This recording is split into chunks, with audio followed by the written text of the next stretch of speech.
ayan no, so another day, another video tutorial na naman ang i-share ko sa inyo. So for today's video tutorial, another lesson plan generator na naman po ang i-share ko sa inyo. And this one is for free. Ayan, so kung gusto niyo pong matuto, keep on watching and tapusin ang video. And by the way, kung bago pa lang po kayo sa aking channel, huwag niyo pong kalimutang mag-like, comment, and share. And please do subscribe to my YouTube channel. Okay, so without a further ado, let's get into it. Okay, so first na gagawin niyo is go to the Google and i-type ang link na ito. Okay, so ang tawag sa link or sa AI tool na gagamitin natin is ito, edu8.ai.app/generator. And don't worry kasi po ilalagay ko po sa description box ang link. So once nalagay nyo na po dyan sa Google and click enter, okay, we will wait for a few seconds para lalabas yung AI tool. Okay, so the first link na magpa-pop up, i-click po ninyo yan. This one, click. Okay, so kailangan po nating mag-sign in using a personal email or your DepEd email. So yan. AI tool has too many to offer, no? So as you can see, maraming pagpipilian dyan, which is the lesson seed, prior knowledge, scaffolding, engagement activities. Pwede ka rin magpagawa ng rubric using this AI tool. Okay, baba pa natin. And meron dito yung lesson plan 5ES. Okay, ano pa? Merong unit plan, learning objective, assessment measures, and evidence statements. Okay, so first nagagawa natin ng lesson plan. Okay, so ito yung unang gagamitin natin, the lesson plan, which is 5ES. Okay, so click natin yan. And then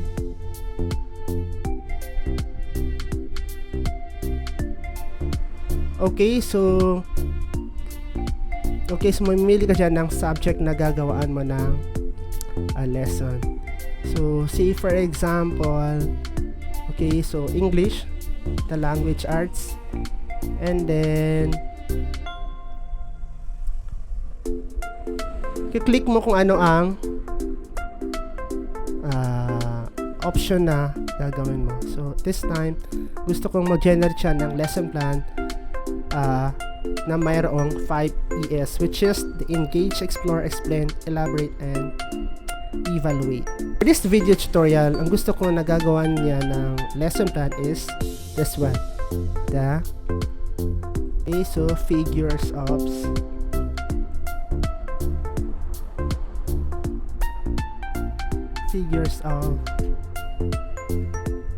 speech.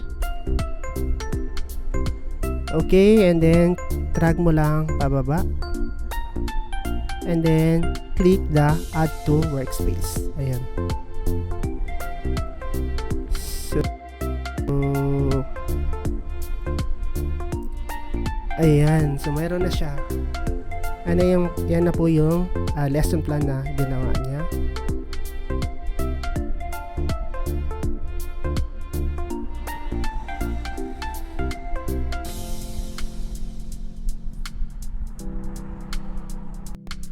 Mathematics, and then papalitan lang natin dito tayo sa middle school, and then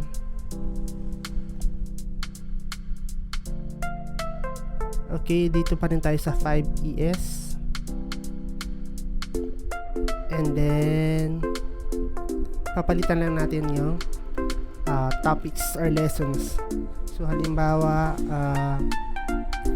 addition of monomial. Okay, so kiklik na natin yung wait lang, sige, tanggalin muna natin yan. Okay, so click mo lang yung add to workspace, and then We will wait for a few seconds. Alright, okay, so nandito na siya, no? Ayan. So meron na tayong instant lesson plan. So that's how easy or that's how convenient po mag-generate ng lesson plan using this AI tool. Okay, so hanggang dito na lang po. If you find this video tutorial helpful, if you find this video tutorial beneficial, please like, comment, and share. And don't forget to subscribe to my YouTube channel.